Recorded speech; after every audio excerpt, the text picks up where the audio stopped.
Smartwatch Gaming Vibes dengan fitur GNSS 5 satelit dan baterai yang besar 460 mAh. Kali ini kita bakal unboxing dan tes sebuah smartwatch terbarunya dari Infinix GT5 Pro, dan di ini video saya akan compare GPS-nya dengan perangkat wearable saya yang harganya mirip-mirip ya, ada GPS-nya juga, brand kesukaan saya. Apakah GPS dari smartwatch Infinix GT5 Pro ini bagus, presisi, akurat? Saya akan bahas di video ini. Untuk di dalam kemasan ini dikasih sepasang strap ya, model woven. Sini ada logo MPL. Untuk desainnya sendiri ini terlihat layarnya yang cukup lega ya, besar, build quality yang solid, kokoh terlihatnya. Strap yang sporty, ini lebar banget ya, seperti di Black Shark gitu ya, ala-ala gaming. Untuk material case, bezel ini menggunakan alloy, aluminium alloy. Dia ada dua tombol fisik dengan logo Infinix di bagian sebelah kanannya ini. Bagian strapnya sendiri kalau yang model rubber ini terbilang lentur ya, tidak terlalu tebal juga. Ketika saya pakai lama-lama juga ini cukup nyaman, dan emang sih kalau di lengan saya yang kecil terlihat cukup besar dan gede ya, tebal gitu guys, bulky. Ini lebih cocok untuk kamu yang berlengan besar sih. Buat yang suka berolahraga, ini dikasih model strap woven yang tadi saya bahas di awal ya. Untuk dia punya tampilan warna layarnya ini sudah menggunakan AMOLED screen yang menurut saya ini cukup bagus AMOLED-nya ya. Bisa dilihat analog watch face detiknya ini menyapu. Ini untuk always on display-nya kalau saya lihat ini tidak mengikuti tampilan watch face ya. Ada juga watch face detiknya yang tidak menyapu. Misalnya seperti ini. Saya pakai ini kan boleh downloadan dari aplikasinya ya. Bawaan dari smartwatch sendiri watch face-nya ini nggak terlalu banyak kalau saya perhatikan. Dan tombol crown ini bisa kita gulir untuk ke kiri dan ke kanan. Dia tidak ada haptic feedback ya kalau saya rasakan di sini. Dan cukup loncer pakai banget. Agak mengganggu sih kalau menurut saya untuk dia punya crown button-nya ya. Tuh, liatin. Mau masuk ke menu utamanya agak ribet. Jadi terlalu loncer, kegeser dikit, bergulir dia. Layar sendiri terbilang smooth, ringan. Ini cukup smooth ya. 60 Hz berasanya. Ada licin-licinnya gitu guys. Dia memakai oleh Fabric coating sepertinya di bagian layar. Langsung aja untuk nilai jual dari smartwatch ini kan GPS ya, built-in GPS, dan saya sudah tes untuk GPS-nya. Ini saya menggunakan untuk bersepeda di luar ruangan ya. Dan saya tes untuk ngelok GPS sendiri, kalau menurut saya pribadi, ini saya udah gunakan di outdoor. Saya merasa untuk lock GPS-nya itu agak ketinggalan. Kalau saya bandingkan dan saya compare sedikit untuk GPS-nya, ini saya merasa untuk GPS dari Infinix GT5 Pro di awal ini ada ketinggalan ya. Saya sudah melakukan ini di Huawei, yaitu tepatnya di Huawei Band 11 Pro. GPS untuk Huawei Band 11 Pro ini lebih mantap menurut saya. Jadi saya menggunakannya itu 1 jam 8 menit, dan ini juga sama sih di sekitar 1 jaman ya. Dan saya merasa untuk GPS itu lebih stabil di Huawei Band 11 Pro. Sedangkan di Infinix GT5 Pro ini terkoneksi waktu saya mau pulang aja nih guys. Jadi saya pulang pergi saya aktifin ya dari awal. Tapi yang terhubung dari awal sampai akhir yaitu Huawei. Sedangkan Infinix GT5 Pro ini terhubungnya waktu saya mau pulang aja nih guys. Jadi waktu perginya ini tidak terhubung sama sekali ya. Jadi ada data yang korup, bisa dilihat di sini. Data jantung ini tidak terbaca. Lalu juga untuk menjadi sebuah kekurangannya, dia tidak bisa di-share ke Strava kalau menurut saya ya. Saya perhatikan dan saya cari untuk fitur dari koneksi GPS-nya ini tidak bisa untuk di-share ke Strava atau layanan pihak ketiga. Di sini tidak ada. Untuk di jalur lintas GPS sendiri sih udah cukup oke lah mengingat di harganya ya. Smartwatch di harga 600 ribuan. Di sini saya ngambil laundryan dulu nih di sini ya. Belok ke kanan ini benar, tetapi ada sedikit keluar jalur sih. Dan kalau saya perhatikan juga ini di Pasar Laris ya, ini buat temen-temen yang suka hobi kuliner di daerah Cengkareng ini udah pada tahu lah ya. Ini terhubung dengan baik, garis lintasnya sih cukup oke, tetapi untuk ngelok GPS-nya yang menurut saya agak lambat. Mungkin butuh update firmware, tetapi saya tunggu ini tidak ada update firmware ya. Nanti saya akan update di video selanjutnya. Untuk baterainya sendiri cukup besar di 460 mAh. Kalau untuk baterai ini tergantung dari pemakaian kita masing-masing ya. Selama pemakaian saya kurang lebih nih beberapa jam semenjak smartwatch ini tiba, saya aktifkan always on display-nya, saya gunakan GPS. Baterainya masih sisa 83%, dari yang awal itu dia ada di 89%. Baru sekitar 4 jaman turunnya 6%. Untuk kecerahan brightness sendiri dia masih manual ya, yang di slide ke atas ke bawah aja, belum ada auto. Kemudian saya tes untuk di outdoor, kecerahan layar brightness ini saya mentokin sampai full dan tampilannya seperti ini. Saya coba bandingkan dengan smartwatch atau smartband dari Huawei ya, yang layar kecerahannya saya mentokin juga, seperti ini tampilannya. Untuk watch face bawaan dari aplikasi My Health, Infinix menggunakan aplikasi My Health ya.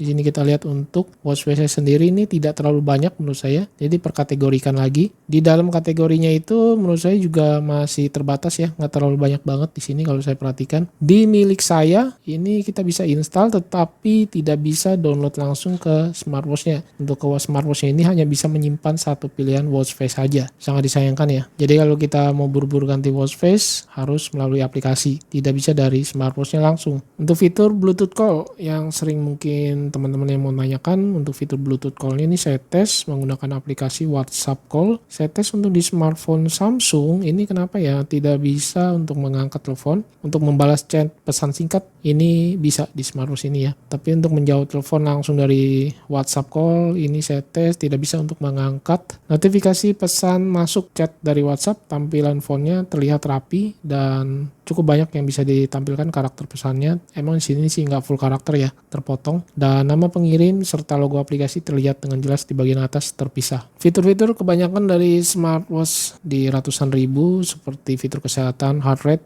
ini bisa berjalan secara dinamis, real time ya. Kemudian juga ada SpO2 pastinya. Di sini kita perlu tap dulu untuk mengukur ya. Untuk SpO2-nya. Dengan stress level juga sama, ini harus di tap dulu. Pengukuran sekali ketuk juga ada di sini, mirip seperti di brand sebelah gitu ya. Ini cukup lama sih untuk pengukuran sekali ketuknya. Breathe, pernafasan dia ada. Untuk fitur remote kamera, smart fiturnya ini saya coba tes ke smartphone Samsung. Seperti ini tampilannya. Lalu untuk Find My Phone saya coba tes. Seperti ini tampilannya. Lalu di sini ada fitur kalender yang model tampilannya bulanan, alarm, timer, stopwatch, jam Podomoro ini ada, kalkulator, ini layarnya besar banget ya, cakep. Kemudian center, dia menggunakan dari layar ya, belum ada built-in center gitu ya. Kemudian kartu flash, ini adalah games ya, dia ada dua tampilan. Kartu elektronik ini untuk menyimpan barcode app seperti Instagram, Facebook, dan lainnya. Seperti yang saya bilang tadi, untuk always on display-nya, tampilannya ini tidak bisa mengikuti tampilan watch face yang kita pakai. Ketika AOD aktif, saya coba raise to wake, itu bisa untuk menampilkan wajah jam atau watch face. Kemudian tampilan AOD-nya juga saya lihat dikit banget ya, cuma ada dua, analog dan digital. Screen time off yang sering saya sebut ini bisa sampai 20 detik aja. Ini menurut saya agak sebentar ya. Tampilan aplikasi kita lihat di sini ada 4 tampilan tema ya atau view UI di settingnya. Coba saya double klik. Di sini kita bisa untuk menampilkan tema atau ganti tema ya. Di sini terlihat cukup smooth ya. Ketika saya ganti ke Smart Style dan double klik lagi untuk mengganti lagi, seperti ini tampilannya. Untuk ukuran ketebalannya dari tengah heart rate sensor saya ukur. Ini saya ganti lagi nih. Dia punya jangka sorongnya ya, biar teman-teman bisa lihat aja langsung di 14 mm lebih untuk ketebalan dari heart rate sensornya nih. Sedangkan diameternya kalau saya ukur untuk lebar case-nya di 48 mm lebih. Wah, gede banget ya. Lug to lug-nya ini dari strapnya saya ukur di 56 mm lebih. Gede banget ya. Dan strap ini saya buka. Untuk quick release dia ada di sebelah kanan ya. Kita mulai dari 0. Di sini terlihat 22 mm untuk lebar strapnya. Untuk bobotnya sendiri, smartwatch-nya ada di 55,8 gram. Yang berasa yang menurut saya bobot beratnya ya. Dengan strap rubbernya keseluruhan di 76,2 gram. Kalau saya timbang dengan strap woven keseluruhannya ada di 65,6 gram. Oke, kesimpulannya bisa saya berikan untuk smartwatch dari Infinix GT5 Pro ini. Kualitas display yang terbilang oke, layar besar, AMOLED, always on display, dan warnanya yang cukup kental banget ya. Warnanya medok gitu guys. Build quality yang solid dengan aluminium alloy. Ini saya sengaja pilih yang warna hitam lagi. Mungkin teman-teman udah pada bosan ya dengan warna hitam, tapi saya suka. Soalnya untuk warnanya sendiri, kalau saya perhatikan dia hanya ada dua pilihan warna, yang silver blue. Strapnya ini warna biru, saya kurang suka ya. Coba yang warnanya beda ya, selain biru gitu. Warna silvernya si case ini saya suka sebenarnya. Dan harganya ini saat video ini tayang ada di 700 ribuan lebih ya. 719 ribu. Waktu saya order ini di 650 ribuan. Tapi kalau di TikTok Shop waktu saya order itu sebenarnya lebih murah sih. Di bawah 600 ribu. Tapi saya lebih milih yang si toko hijau aja. Karena dia bisa instan ya. Sedangkan di TikTok itu belum bisa instan. Fitur sport mode seperti GPS yang yang menurut saya ini cukup bagus sebenarnya di bagian lintas. Akurasi GPS-nya terbilang oke, mengingat harganya yang 600 ribuan. Tetapi untuk log GPS-nya menurut saya agak delay atau lambat. Dan ada sedikit data yang tidak terbaca seperti heart rate yang tadi saya kasih lihat, itu tidak terhitung ya, sayang banget. Padahal saya compare-nya dengan sebuah smartband yang harganya sih mirip-mirip kurang lebih. Huawei Band 11 Pro ini harganya waktu saya beli sih ini di harga 600 ribuan ya, nggak nyampe 700 ribu. Tapi untuk kualitas GPS boleh lah ini. Boleh diadu dengan si Infinix GT5 Pro ini. Lalu kekurangan yang saya dapat lagi di bagian watch face. Untuk watch face-nya ini hanya bisa diinstal satu pilihan aja ke smartwatch-nya ya. Tidak bisa lebih dari satu. Sayang banget. Padahal watch face-nya sih udah lumayan oke dan bagus-bagus. Kemudian untuk kamu berlengan kecil seperti saya, ukuran lingkar 16 cm bisa dilihat ya. Di pergelangan tangan saya ini terlihat cukup besar dan tebal. Menurut saya sih lebih cocok buat kamu yang punya pergelangan tangan besar ya. Dan saya coba tes untuk raise to wake-nya ketika layar redup. Ada sedikit delay ya, berasa delaynya ketika lengan diputar. Dan saya coba tes untuk sekali lagi diputar, ya seperti itu tampilannya. Dan terakhir untuk baterai ini juga cukup besar menurut saya, di atas 400 mAh yang terbilang oke lah ya. Dalam 4 jaman ini turunnya tadi sekitar 7% saat video ini tayang ya. Ya mungkin segini dulu yang bisa saya sampaikan, unboxing, tes, dan sedikit compare dengan smartband Huawei Band 11 Pro yang memiliki fitur GPS di harga yang sama. Saya Freddy and see you next my video. Bye.